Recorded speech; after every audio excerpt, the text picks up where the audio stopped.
चा आज 14वा दिवस आहे। गेल्या 14 दिवसांपासून आदिवासी विद्यार्थी जे आहे ते गेल्या 14 दिवसांपासून विविध मागण्यांसाठी उपोषणासाठी बसलेले आहेत। काल आदिवासी विकास मंत्री अशोक युके यांनी वयाच्या अटीला स्थगिती दिली आणि त्यानंतर आता विद्यार्थी आज देखील उपोषणाला बसलेले आहेत। त्यांचा पवित्रा जो आहे तो तसाच आहे। आज आदिवासी विकास मंत्री जे आहेत ते या विद्यार्थ्यांची भेट घेण्यासाठी येणार आहेत। गेल्या 14 दिवसांपासून तुम्ही उपोषणाला बसतात, सरकारकडून आज आदिवासी विकास मंत्री येत आहेत। आम्ही गेले 14 दिवस झालो आमरण उपोषणाला बसलेलो आहोत आणि आज जे आदिवासी विकास मंत्री आहेत ते इथे येण्याची म्हणजे आम्हाला माहिती भेटलेली आहे, परंतु काय आल्या म्हणजे अजून आले नाहीयेत। त्यांची वेळ अर्थात नंतर 6च्या सुमारास आहे। मग आमची अशी इच्छा आहे की त्यांनी जर ते इथे येत असतील तर ते आमच्या मागण्यांवरती सकारात्मक बोलतील, सकारात्मक निर्णय देतील अशी आमची आशा आम्ही खरं तर सगळे विद्यार्थी व्यक्त करतो।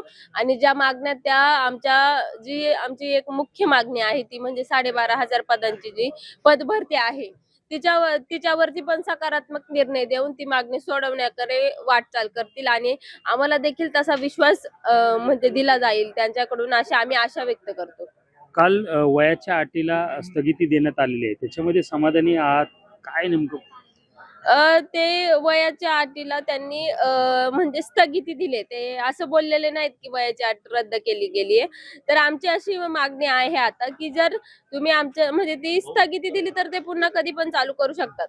तर आम्ही जेव्हा समाधी होऊ तेव्हा की जेव्हा आमची जे मागणी आहे ती जो सुधारित जी आर येत नाही त्याच्यामध्ये ती वयाची अट काढून टाकली जात नाही तोपर्यंत आम्हाला म्हणजे ती मागणी मान्य नसेल। जोपर्यंत जी आर मध्ये व्यवस्थित लिखित स्वरूपात येत नाही की हे आता वयाची अट नसणार आहे, मग जेव्हा तो सुधारित जी आर येईल तेव्हा आम्ही त्या म्हणजे त्यांनी जो निर्णय घेतलाय त्या बाबतीत समाधान व्यक्त करू। विद्यार्थ्यांची प्रकृती जी आहे का गेल्या अनेक दिवसांपासून हे विद्यार्थी 14 दिवसांपासून उपोषणासाठी बसलेले आहेत आणि त्यांची प्रकृती जी आहे ते आपल्याला काल एका विद्यार्थ्याला रुग्णालयात दाखल करण्यात आलं होतं, त्याची प्रकृती गंभीर झाली होती। काय सांगाल, तुमचे विद्यार्थ्यांची प्रकृती गंभीर होती, सरकार गांभीर्याने लक्ष देत नाही? सर आताच थोड्या वेळापूर्वी सुद्धा एक आमची भगिनी होती, तिचं वजन सर 30 वरती आलंय। 30 वर तिचं वजन आलेलं आहे। डॉक्टरने सांगितलं तिला अर्जंटमध्ये ससूनमध्ये दाखल करावंच लागेल, लोणीला सुद्धा नाही, कारण की तिथं काही टेस्ट करायच्या आहेत। मग एवढी गंभीर परिस्थिती येत असताना सुद्धा सरकार याबाबत एकदम निरुदयी आहे। जर ही वेळ येते आदिवासी समाजावरती प्रत्येक वेळेला अन्याय अन्याय अन्याय। आज तुम्ही बघताय की 14वा दिवस आहे, परंतु ज्याप्रमाणे दखल घ्यायला हवी त्या पद्धतीने दखल काही घेतली जात नाहीये। तर आम्हाला सरकारला विचारायचं की तुम्ही आमचा अंत पाहते, तुम्हाला मरण हवंय का विद्यार्थ्यांचं जर मरणच हवं असेल तसं सांगा आम्हाला, आम्ही एका वेळेस सर्व विद्यार्थी मरण पत्करू, काही प्रॉब्लेम नाही आम्हाला। जर तुम्ही जबाबदारी घेऊ शकत नसेल तर हे दिवस नकोत आम्हाला।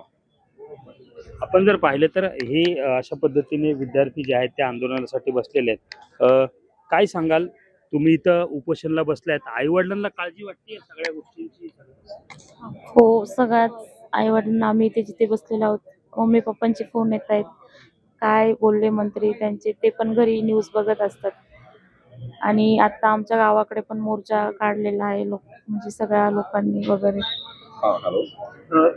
सरकारकडून काय अवेलना होतीये काय? कारण इतके दिवस तुम्हाला बसावं लागतंय, सरकारकडून या सगळ्या विद्यार्थ्यांची अवेलना? आज 14वा दिवस आहे, तरी आमच्या आज विद्यार्थी आणि विद्यार्थिनी इथे बसलेले आहेत। एक विद्यार्थिनीला आताच हॉस्पिटलमध्ये नेलेले आहे, तिची प्रकृती खूप गंभीर आहे आणि सरकार दखल घेत नाहीये या गोष्टीची। पुढची काय काय मागणी असणार आहे? आज तुम्हाला भेटायला स्वतः आदिवासी मंत्री येणार आहे, ते जर येत असेल तर त्यांना मी एकच सांगतोय की जर येत असेल तर सकारात्मक म्हणजे जी चर्चा असेल ती घडून आणा आणि तुम्ही जे म्हणजे विद्यार्थ्यांची मागण्या आहेत त्या पूर्ण करत असाल तरच या, अन्यथा येऊ नका। कारण वारंवार मुलांना तिकडे बोलवत आहे आणि चर्चा करत नाहीत व्यवस्थित, काय नाही फक्त बोलवत आहे मुलांना, तिथून फिरून लावत आहे। जर तुम्हाला चर्चाच करायची नसेल तर इथं येऊन पण तुम्हाला चर्चा करायची नसेल तर न आलेलेच बरे। आपण जर पाहिले तर हे विद्यार्थी आहेत आक्रमक झालेले आहेत आणि जर मागण्या मान्य होत असतील तरच या, अन्यथा नाही आले तरी चालेल, अशा प्रकारचा पवित्रा जो आहे तो या ठिकाणी बसलेल्या उपोषणस्थळी बसलेल्या विद्यार्थ्यांनी घेतलेला आपल्याला पाहायला मिळतो। कॅमेरा पर्सन दीपक सोनसह सुमित सोनोने, न्यूज 18 मराठी, मांजरी।